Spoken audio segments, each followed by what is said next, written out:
Magandang araw mga master. Dito na naman tayo ulit. May ituro lang ako sa inyo para alam nyo rin kung sakali. Itong upo natin para mapanatili nyo yung bunga niya, para tuloy-tuloy yung bunga. Itong mga ganito, ayan,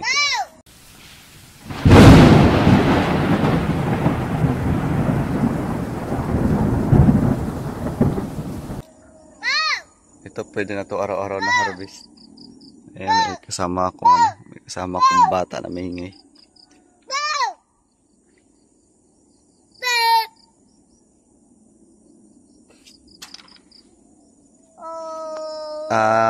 Yun, tuloy natin.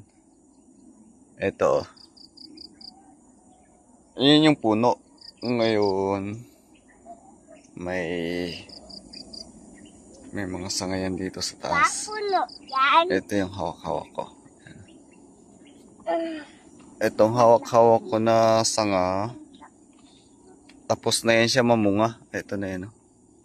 Napitas ko na kahapon. Tanggalin na natin to. Huwag nating hayaan na nandito lang. Putulin ko lang mga master. Yan. Yan.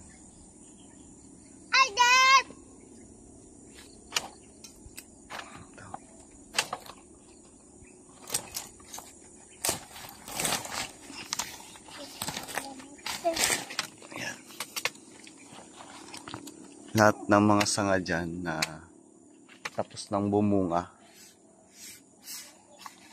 tanggalin na natin.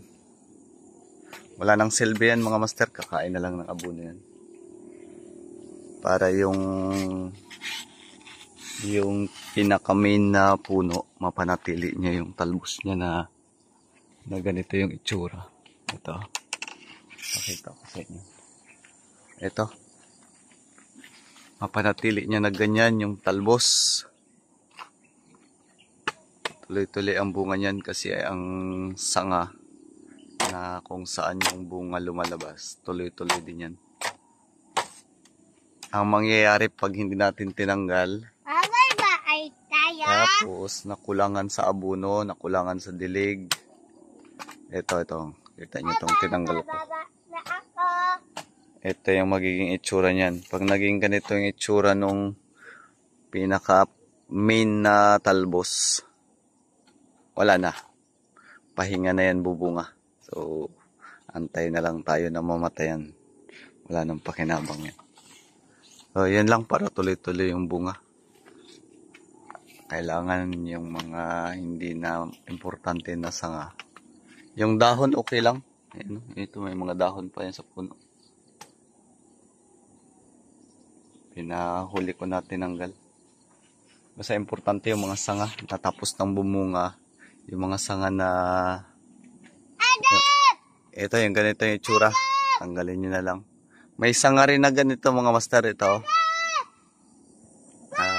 ito yung puno, may sanga na ganito. Ito, ayan, may bunga pa kasi ito, pero binaybay ko yan. Ito yung dulo nya. Ito, magandang itsura pa yung dulo. Malaking sanga to. Pag mga ganito, pinapaiwan ko din. Hindi ko tinatanggal.